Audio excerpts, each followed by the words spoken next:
Algunas escenas de este programa han sido representadas, incluyendo la descripción de investigaciones realizadas en la escena del crimen. En el norte de California, un hombre lo sacrifica todo para demostrar que la muerte de su hermana no fue un accidente. Un comprensivo detective con una teoría brillante se convierte en su único aliado. Nos vemos. Adiós. Una joven mujer desaparece y todos están convencidos de que ha sido asesinada. Los detectives de Texas tienen un sospechoso y un motivo, pero ninguna prueba. Un depredador sexual aterroriza un apacible vecindario de Colorado. Cuando sus ataques cesan, las autoridades no tienen ninguna pista para encontrarlo. Todos pueden quedar impunes, al menos por un momento. Pero cuando un asesinato queda sin resolver, también permanece abierto y la justicia favorece a los inolvidables.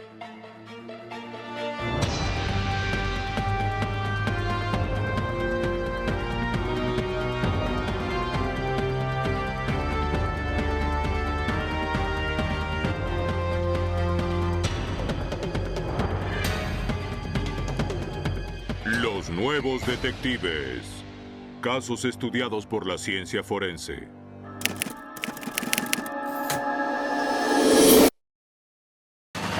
Hoy presentamos Los Inolvidables. En este episodio, algunos de los nombres han sido cambiados. El 22 de febrero de 1985, la policía de Palo Alto, California, acudió a la casa de James y Abigail Neubauer. James Neubauer, de 56 años, les dijo a los oficiales que su esposa Abby, una de las poetisas más reconocidas del norte de California, había recibido un disparo accidentalmente. Cuando entraron los oficiales, hallaron el cuerpo sin vida de una madre de 47 años en el piso de la cocina.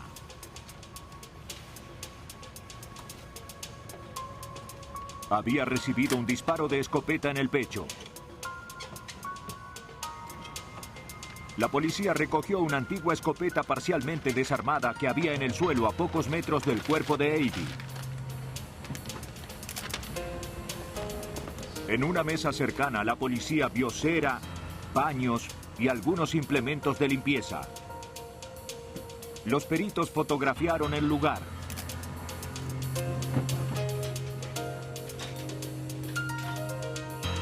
James Neubauer, un fisioterapeuta de una escuela pública, explicó lo sucedido. Él le dijo a la policía que su esposa esa tarde había salido de compras. James acababa de regresar de un viaje de esquí con su hijo menor. Estaba trabajando para terminar de restaurar una escopeta antigua que planeaba darle a uno de sus hijos como regalo. Cuando Abby regresó a su casa horas más tarde, él quiso mostrarle lo mucho que había progresado. Mientras ella admiraba el trabajo, la escopeta se disparó inexplicablemente. James no tenía idea de que la escopeta estuviera cargada, ni podía explicarse cómo se había disparado. No podía creer que quien había sido su esposa durante 27 años estuviera muerta. En la autopsia, el forense determinó la causa oficial de la muerte como un disparo de escopeta en el corazón de la víctima. Abby había muerto instantáneamente. El forense también estudió las quemaduras de pólvora de su suéter. Basándose en su tamaño y dado que se hallaban en las mangas, concluyó en que el patrón de las quemaduras coincidía con la historia de James, de que Abby se había acercado al caño cuando la escopeta se había disparado. Pero cuando en Palo Alto comenzaron a correr las noticias sobre el disparo, los amigos de Abby acudieron a la policía convencidos de que su trágica muerte no había sido un accidente. Estoy completamente segura de que lo que ocurrió no fue un accidente. Una íntima amiga le dijo a la policía que el matrimonio de 27 años de James y Abby no estaba funcionando bien. Dijo que se habían quedado juntos solo por el bien de sus 3 hijos. De hecho, Abby comenzaría los trámites para divorciarse cuando su hijo más joven fuera a la escuela secundaria en los próximos meses. Yo la conocía. Hasta entonces, Abby esperaba minimizar la tensión en la casa, convirtiendo la cochera de la pareja en su propio apartamento.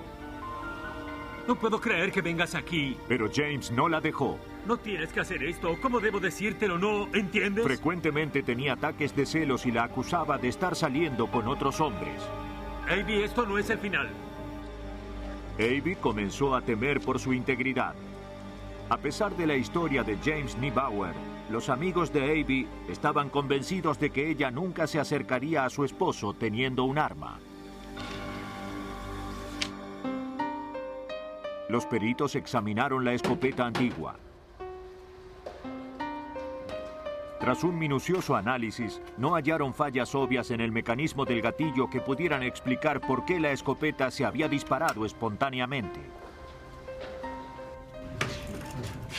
Sin embargo, cuando la policía revisó todos los hechos del caso, concluyó en que la muerte de Abby se había producido por un disparo accidental. Gracias. Bien.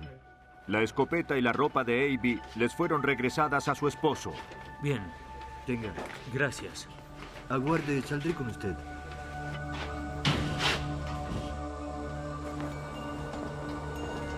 A más de 1.100 kilómetros de distancia, en Olympia, Washington, el hermano de Abby, Lee Sansum, había estado siguiendo la investigación.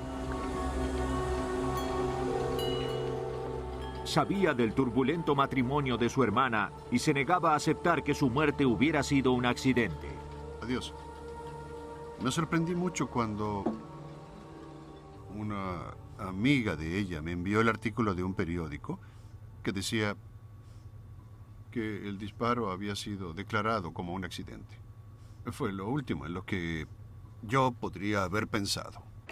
El hermano de Abby viajó hasta la oficina del fiscal de distrito de Palo Alto, esperando convencerlo de que el caso exigía ser estudiado a fondo. Aunque no tenía pruebas físicas, creía poder establecer un motivo para un asesinato. Fue asesinada. Dijo que 2 semanas previas a la muerte de Abby, se había leído el testamento de sus padres recientemente fallecidos. Abby heredaría $180,000. Ella le había dicho a su hermano que pensaba dejar el dinero en una cuenta donde James no pudiera tocarlo. Sin embargo, si Abby moría antes de que finalizara el divorcio, el dinero le pertenecería automáticamente a James Niebauer, y eso era lo que él estaba planeando.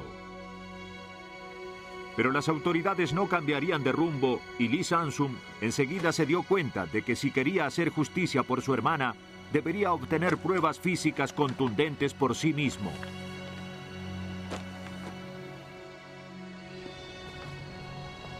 Mientras se esforzaba por exponer el crimen de su cuñado, recibió una carta de las autoridades de Palo Alto. Me enviaron una carta diciendo que no pensaban que existiera razón alguna para que el fiscal local supiera lo que estaban haciendo y que no tenía sentido seguir investigando. No dispuesto a aceptar la resolución oficial, Sansum tomó una difícil decisión. Renunció a su empleo como programador de computadoras y comenzó a invertir todo su tiempo y dinero para encontrar justicia para su hermana. Me parece bien. Trabajó 8 años sin descanso. Luego Sansum se enteró de un grupo de abogados llamados Ciudadanos contra el Homicidio. Es bueno saberlo. Estos abogados acordaron ayudarlo con la investigación. El grupo se comunicó con el Departamento de Policía de Palo Alto y persistió hasta que las autoridades acordaron volver a investigar la muerte de Abby.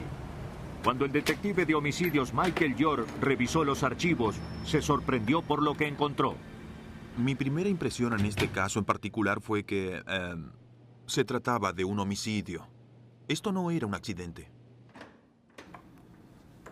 Con la ayuda de Lee Sansum, el detective York, un experto en armas de fuego, recuperó la antigua escopeta y la examinó él mismo. Se generaron más preguntas que respuestas. ¿Cómo puedes tomar una escopeta de un solo disparo en la que debes aplicar una fuerza de 7 kilos para martillarla? ¿Cómo puedes hacer algo así cuando debes tomarte tu tiempo para sacarle la culata? Un tiempo para quitarle el seguro, desarmar esas partes y no notar que se trata de una escopeta de un solo disparo que está cargada. Los hallazgos hicieron que los detectives reabrieran el caso. Lamentamos mucho lo que le pasó a tu madre. Comenzaron interrogando al hijo menor de la familia, quien por ese entonces vivía en la casa donde ocurrió el disparo. Le dijo a la policía que tan solo horas antes de que muriera su madre, él y su padre habían decidido regresar un día antes de su viaje de esquí. 6 horas. 6 horas no está mal. Cuando entraron en la casa, dijo que su padre se detuvo para escuchar si Abby estaba con otro hombre. Pero Abby no estaba en casa. Su padre parecía agitado y le dijo que esa noche saliera a divertirse. Sí, papá. Quiero que vayas. Bien, iré. Puedes volver tarde, ¿bien? Al hijo esto le pareció bastante extraño, porque su padre rara vez lo dejaba salir, incluso durante los fines de semana.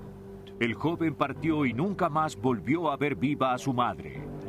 El detective York estaba convencido de que James Neubauer había hecho salir a su hijo por una razón.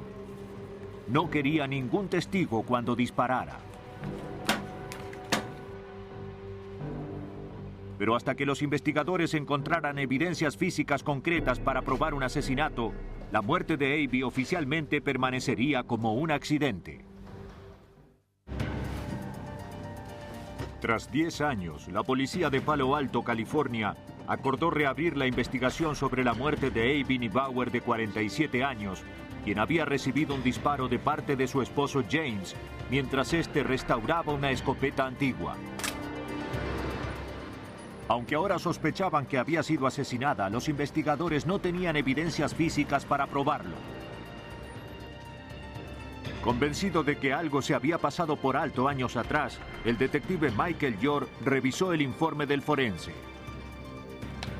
Este último decía que las quemaduras de pólvora del suéter de Abby coincidían con el hecho de que ella se había acercado al caño cuando se disparó. Cuando el detective York vio las fotos, llegó a una conclusión diferente. Las quemaduras de pólvora estaban en la parte de afuera del antebrazo del suéter. Eso no coincide con alguien que se acerca y que recibe un disparo en medio del pecho. Eso fue lo que me hizo sentarme y pensar qué otra cosa pudo haber pasado. Para averiguarlo, el detective York diseñó su propio experimento forense utilizando la escopeta antigua. Con maniquíes donados por una tienda y camisas blancas de su propio armario, el detective hizo una réplica de las quemaduras de pólvora de la ropa de Abby, siguiendo la versión de los eventos de James.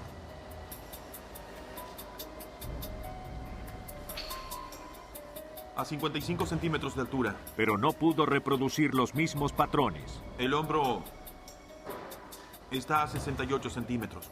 York continuó ajustando la posición de los brazos del maniquí y su distancia de fuego. Tras varios días de pruebas, finalmente pudo reproducir las quemaduras de la ropa de Abby. A 28 centímetros, el disparo de escopeta produjo un patrón idéntico de quemaduras. Y la posición defensiva de los brazos sugería que Abby Neubauer sabía lo que le estaba por suceder. Y ahora el escenario cambiaba de ella mirando los colores brillantes que tenía el arma y teniendo la escopeta por voluntad propia colocada cerca de su corazón, a tener el arma colocada sobre su corazón y a estar en una posición aterradora como en una película de Hitchcock. James Neubauer, ahora de 69 años, fue arrestado en el Aeropuerto Internacional de Seattle-Tacoma al regresar de un viaje a Alemania. Fue extraditado a California, donde fue enjuiciado por el asesinato de su esposa. La policía creyó que James Neubauer reconoció que su matrimonio había terminado y que la única manera de cobrar la reciente herencia de Abby era matándola antes de que finalizara el divorcio. Luego de hacer que su hijo saliera de la casa, James cargó y martilló la escopeta antigua y esperó pacientemente a su esposa. Cuando ella entró en la cocina, le disparó matándola instantáneamente.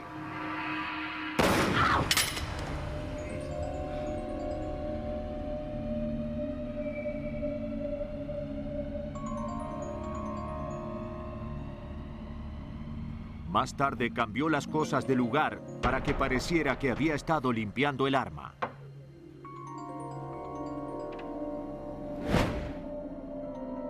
En 1999, James Neubauer fue encontrado culpable de asesinato en primer grado y sentenciado a 27 años de prisión. Aunque algunas investigaciones de homicidios pueden permanecer inconclusas durante años, la justicia tiene buena memoria. Y la tecnología forense puede revivir un caso olvidado.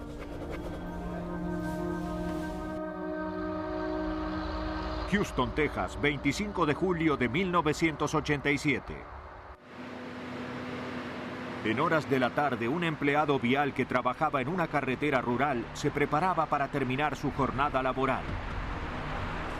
Sin previo aviso, un automovilista sorpresivamente abrió fuego.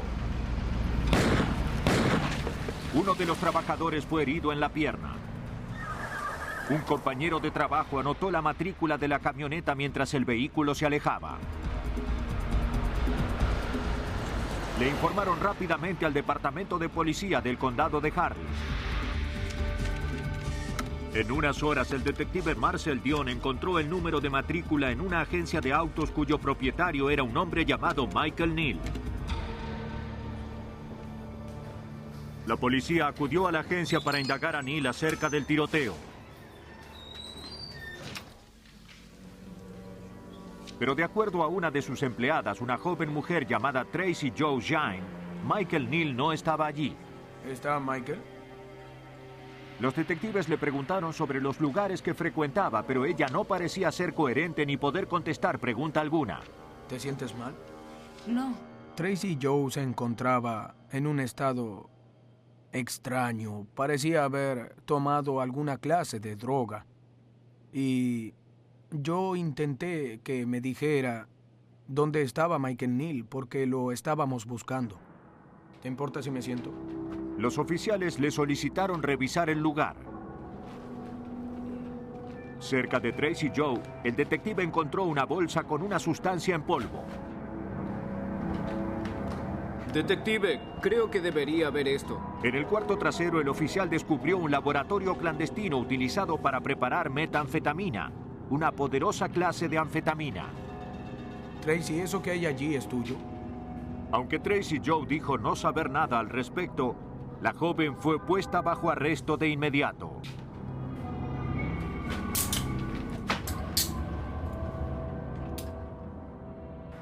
Bobby Neal, el hermano de Michael Neal y copropietario de la agencia de autos, fue arrestado por drogas.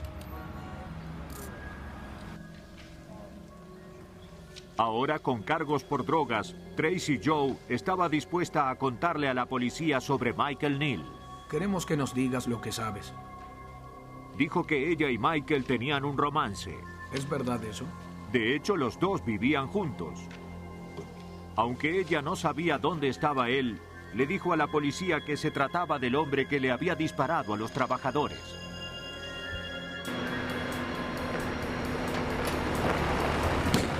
Dijo que ella y Michael Neal habían salido a pasear en su camioneta. Él estaba disparando una pistola al azar y pensó que sería divertido dispararle a los trabajadores. Tracy Jo no sabía que su intención era atinarles.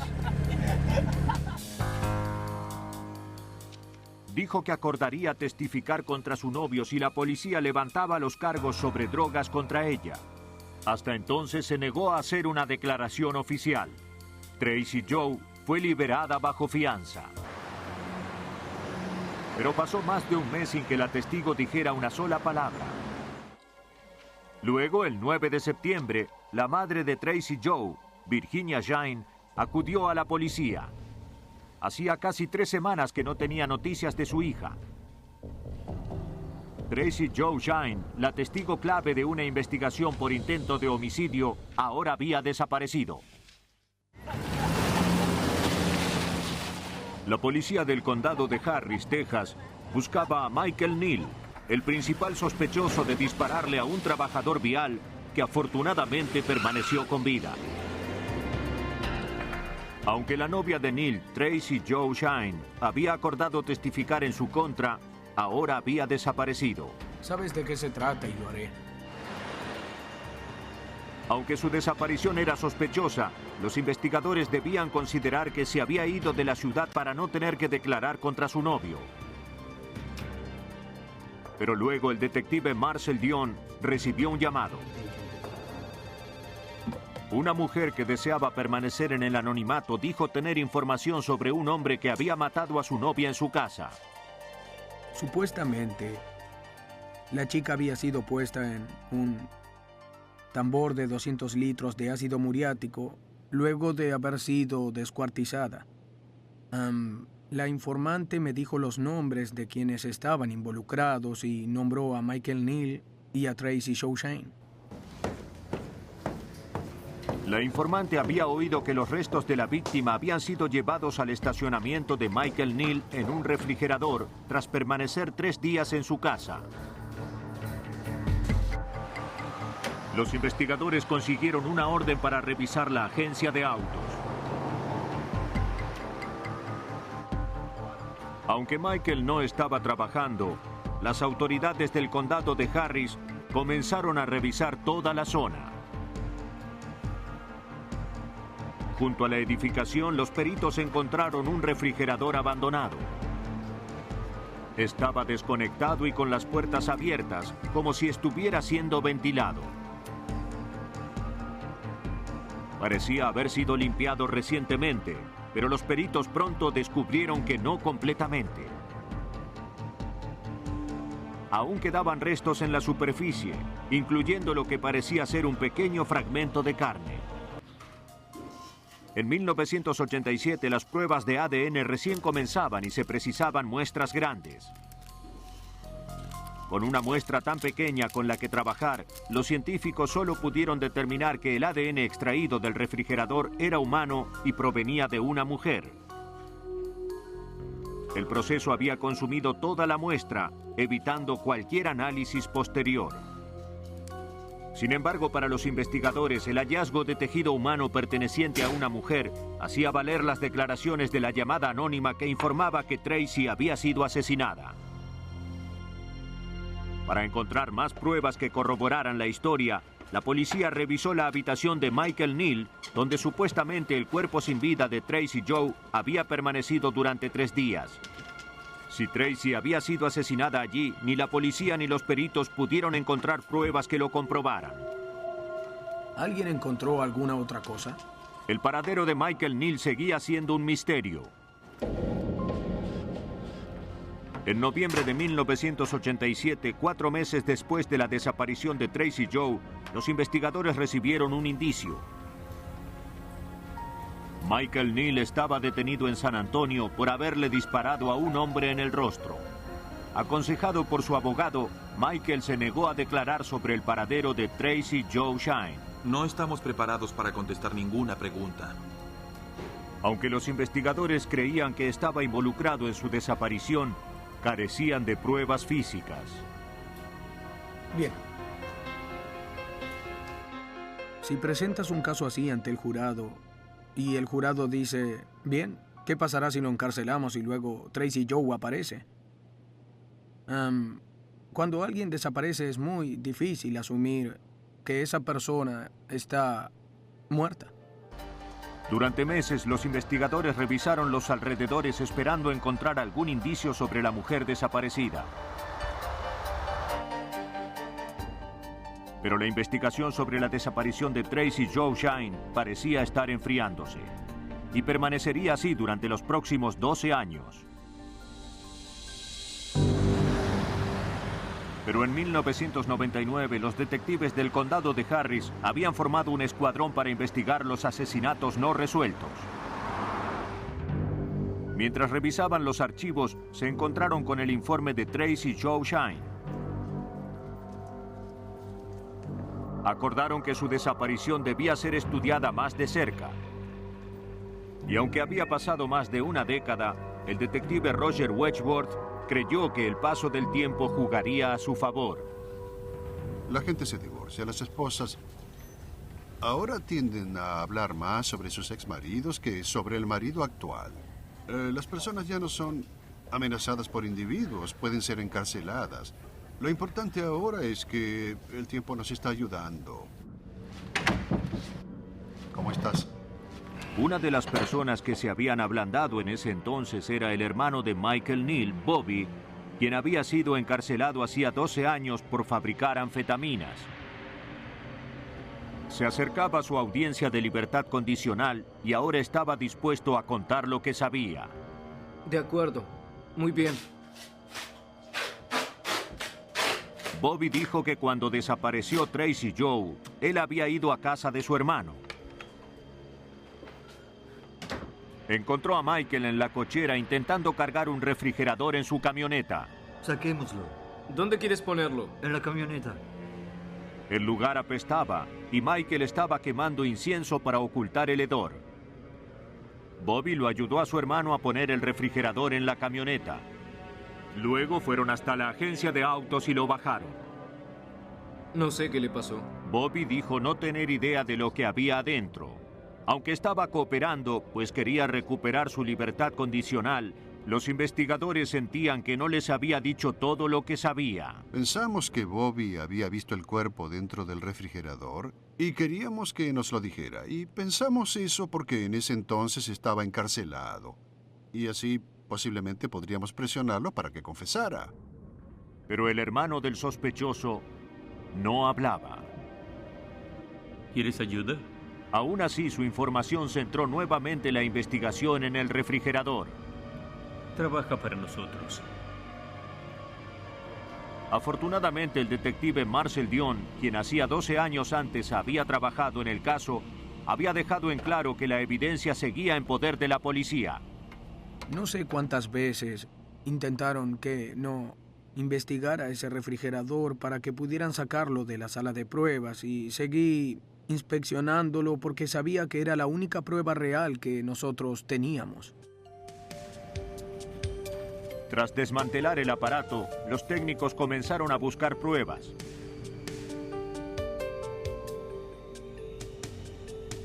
Encontraron varias pruebas biológicas que habían pasado sin ser detectadas.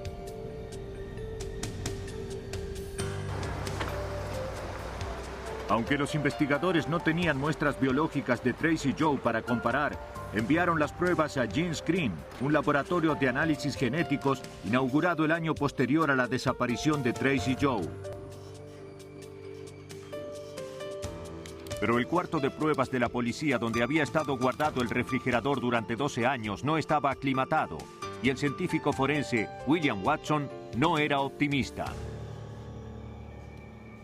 No creí que hubiera una buena posibilidad de generar un perfil de ADN con las muestras que tenían, debido a las condiciones en que se encontraban y el ambiente en el que habían estado. De hecho, las muestras estaban demasiado degradadas para una prueba convencional de ADN. Sin embargo, un nuevo procedimiento estaba siendo desarrollado. La técnica denominada secuenciamiento de ADN mitocondríaco estudia un filamento específico de ADN del núcleo celular que se pasa de la madre a sus hijos. Potencialmente, los investigadores podrían determinar si las muestras encontradas en el refrigerador provenían de un hijo biológico de Virginia Shine. Se trató del caso perfecto para esta clase de pruebas porque se habían probado todas las posibilidades y estaban contra la pared. No podíamos decir nada acerca de las muestras encontradas dentro del refrigerador, excepto que en 1987 se había determinado que eran humanas. Y si no hacíamos un análisis de ADN mitocondríaco, no obtendríamos nada. El procedimiento fue un éxito. Los científicos compararon el perfil generado del refrigerador con el de la madre de Tracy Joe, Virginia Shine. Los resultados coincidían. En una corte, las pequeñas muestras serían suficientes para dar forma a un cadáver. Tras 12 años de espera, la tecnología forense de avanzada les dio a los investigadores las pruebas de que Tracy Jo Shine había sido asesinada. El 1 de enero del año 2000, Michael Neal, encarcelado por otros cargos, fue confrontado con las pruebas que confirmaban que el cuerpo de Tracy Jo había estado en su refrigerador.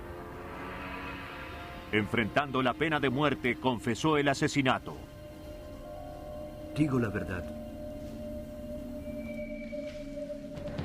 Dijo que al enterarse de que Tracy Jo estaba cooperando con la policía en la investigación sobre el disparo al trabajador vial, se encolerizó y la estranguló. Cálmate, ya lo resolveremos. 3 días después desmembró el cuerpo, lo colocó en el refrigerador y luego se deshizo de los restos. No sé de qué hablas. Tras declararse culpable, Michael Neal fue sentenciado a 45 años de prisión por homicidio en primer grado. Cuando se investiga un crimen, los investigadores se enfrentan a 2 situaciones: la falta de pruebas para relacionar a un sospechoso o la falta de un sospechoso para relacionarlo con las pruebas.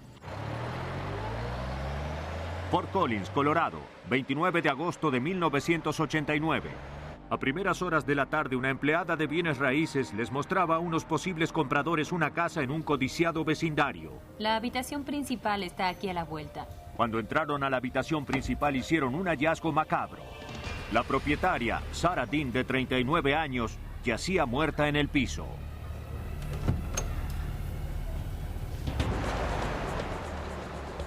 Tras recibir la llamada al servicio de emergencias, los oficiales del Departamento de Policía de Fort Collins acudieron al lugar.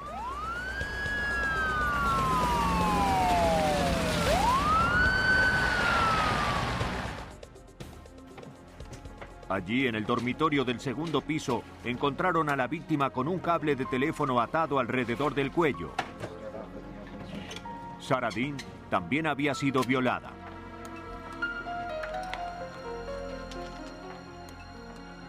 Un vaso de agua derramada fue encontrado cerca de su cuerpo, sugiriendo que había sido tomada por sorpresa. Los policías revisaron el baño adjunto. En la tina encontraron restos provenientes del exterior.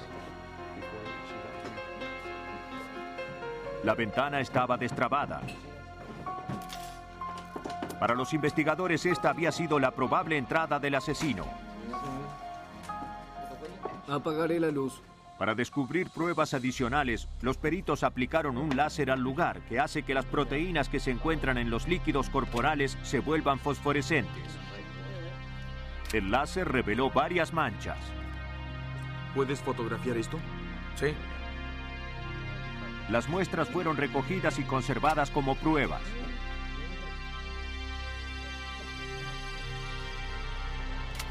Cuando los policías revisaron el exterior de la casa, encontraron y levantaron la huella de una palma de una mano en la ventana cerrada de la cocina. Pero no podían saber cuándo había sido dejada allí o por quién. No encontraron marcas de escalera alguna ni señales de una entrada forzada.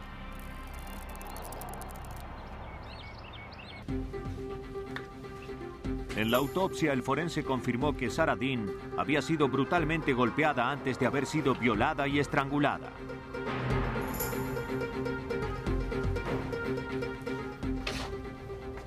El forense recogió pruebas biológicas adicionales y un análisis de sangre confirmó que coincidían con todas las muestras recogidas en la escena del crimen. Todas provenían del mismo individuo. La policía analizó la huella de la palma de la mano para saber de quién era.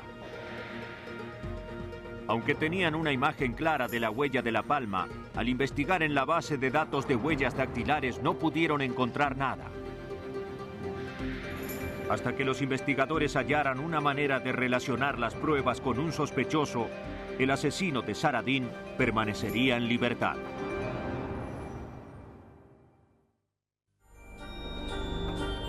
La policía de Fort Collins, Colorado, se esforzaba por resolver la brutal violación y el asesinato de Sarah Dean, de 39 años. Y aunque habían recogido pruebas físicas incriminatorias en la escena del crimen, no tenían un sospechoso con quien relacionarlas. Utilizando las fotografías tomadas en la escena, los investigadores trabajaron para desarrollar el perfil del asesino de Sarah. Para alcanzar la ventana abierta del baño del segundo piso, el sospechoso tuvo que trepar un cerco, aferrarse del canal del tejado y columpiarse hacia él mismo. Para los investigadores esto sugería que el perpetrador era joven y ágil, probablemente un adolescente.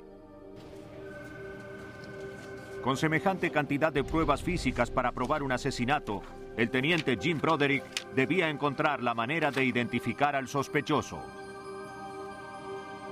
Creo que todo el tiempo que estuvimos trabajando teníamos confianza en que estábamos encontrando pruebas concretas. Solo era cuestión de descubrir quién había sido el asesino.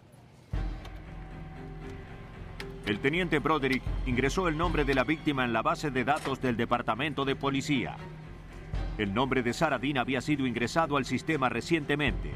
10 días antes de ser asesinada, había denunciado un robo.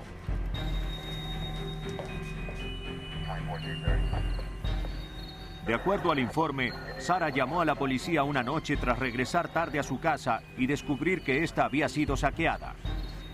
Entre los objetos robados había un grabador, un bolso de gimnasia rojo y azul, 2 botellas de vino y varios pares de ropa interior negra.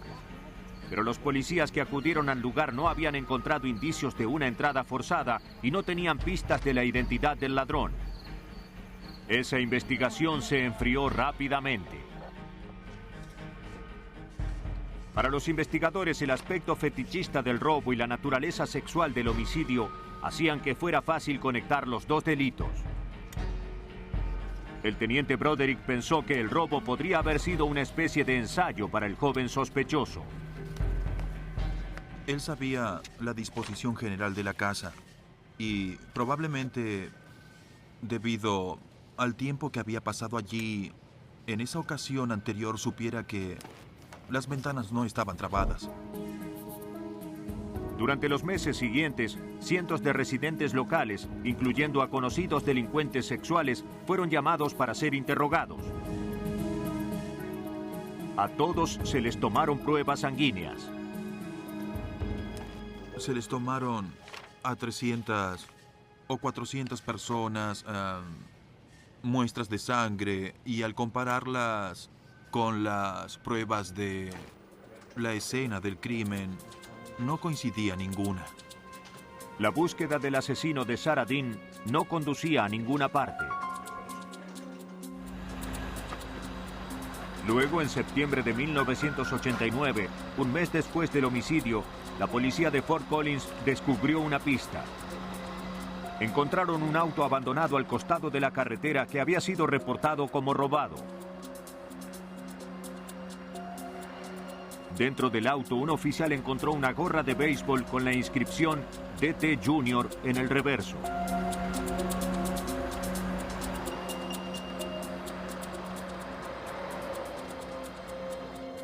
Sospechando que el auto había sido robado por adolescentes, los detectives de robos se comunicaron con las escuelas secundarias de la zona en busca de estudiantes con esas iniciales.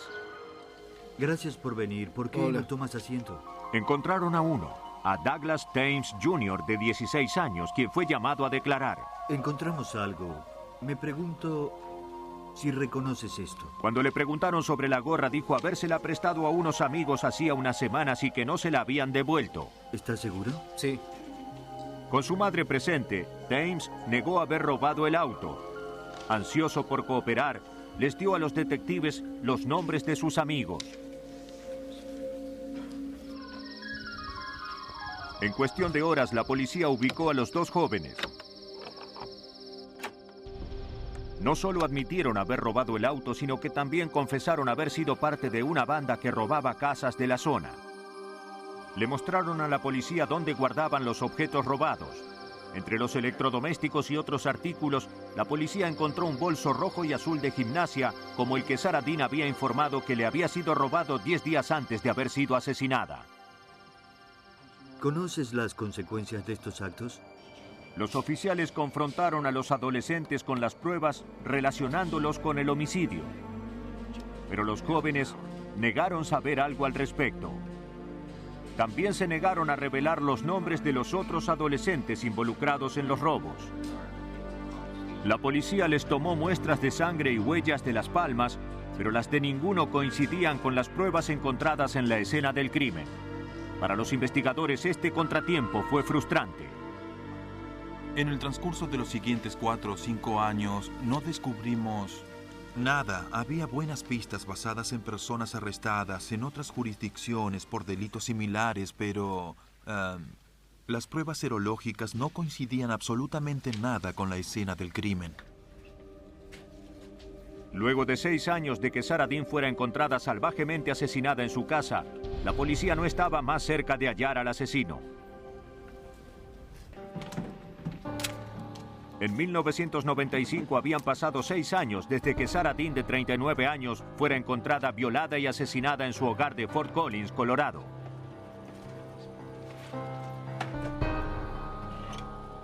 Aunque la policía había recogido una abrumadora cantidad de pruebas físicas de la escena del crimen, aún se esforzaban por relacionarlas a un sospechoso. El caso se detuvo.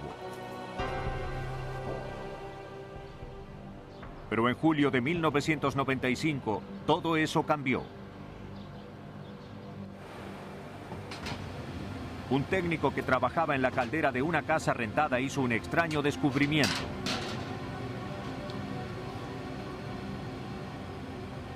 Mientras trabajaba para reparar un ducto de aire tapado, encontró ropa interior femenina. Al recordar los detalles del robo y homicidio de Sarah Dean, llamó a la policía. El teniente Broderick respondió al llamado esperando que esto pudiera ser lo que estaba obstaculizando a las autoridades durante años.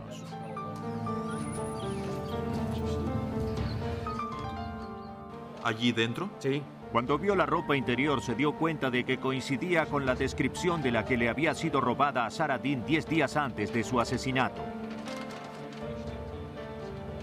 El detective recogió las prendas y se las envió al Departamento de Investigaciones de Colorado.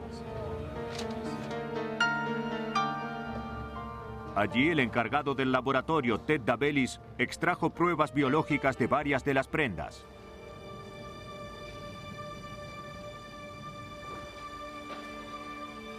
Aunque las muestras habían permanecido 6 años en el ducto de aire de una caldera, el agente Dabelis confiaba en que la nueva tecnología de ADN les permitiría obtener pruebas importantes.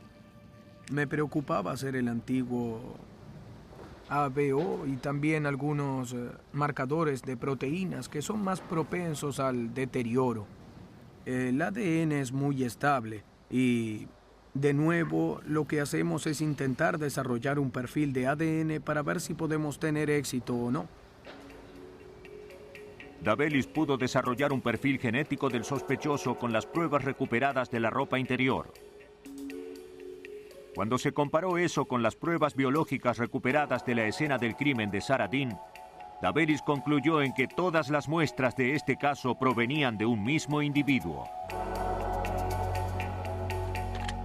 Habiendo establecido una relación física entre la escena del crimen y la casa rentada, los investigadores debían descubrir quién había vivido allí en el momento del asesinato. Esperábamos que pudiera tener algunos documentos que nos ayudaran. Afortunadamente, el propietario conservaba meticulosamente los registros. Le dijo a la policía que en agosto de 1989 la casa le había sido rentada a una familia que tenía hijos adolescentes. Uno era Douglas Thames Jr., el adolescente que les había brindado información a los investigadores 6 años atrás. Sí, ellos vinieron aquí con sus abuelos. Una revisión de registros estatales reveló que Douglas Thames Jr., de ahora 22 años, vivía a varios cientos de kilómetros en Grand Junction, Colorado. Los investigadores encontraron a Thames en su lugar de trabajo, donde se desempeñaba como techador. ¿Cómo están? Detective Broderick, buscamos a Doug Thames, es uno de sus empleados. Está sobre la escalera. Fue llevado a declarar. ¿Qué quiere? ¿Podemos hablar con usted? Tras varias horas, Thames admitió haber irrumpido en la casa de Sarah Dean y haberle robado su ropa interior y otros objetos. pero insistió en que no tenía nada que ver con su asesinato. No conformes, los investigadores le tomaron huellas de las manos y muestras de sangre al sospechoso antes de liberarlo. Tras desarrollar un perfil de ADN de Douglas Thames Jr. con sus muestras de sangre, el agente Davelis las comparó con las pruebas encontradas en la escena del crimen y en la ropa interior del ducto. Todas las pruebas coincidían. La policía de Fort Collins había encontrado al asesino de Sarah Dean.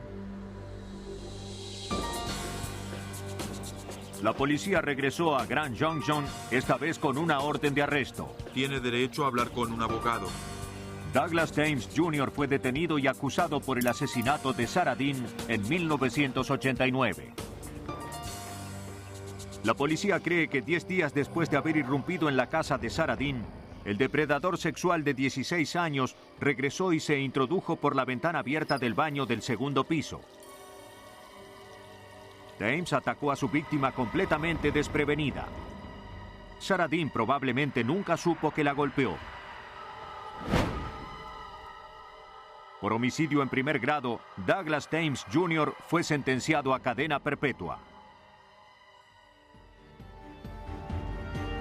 Cuando una investigación por homicidio queda sin resolver, algunos asesinos se sienten seguros como para dejar atrás sus crímenes. Armados de paciencia y de la última tecnología forense, los investigadores pueden revivir un caso olvidado y hacer justicia por los inolvidables.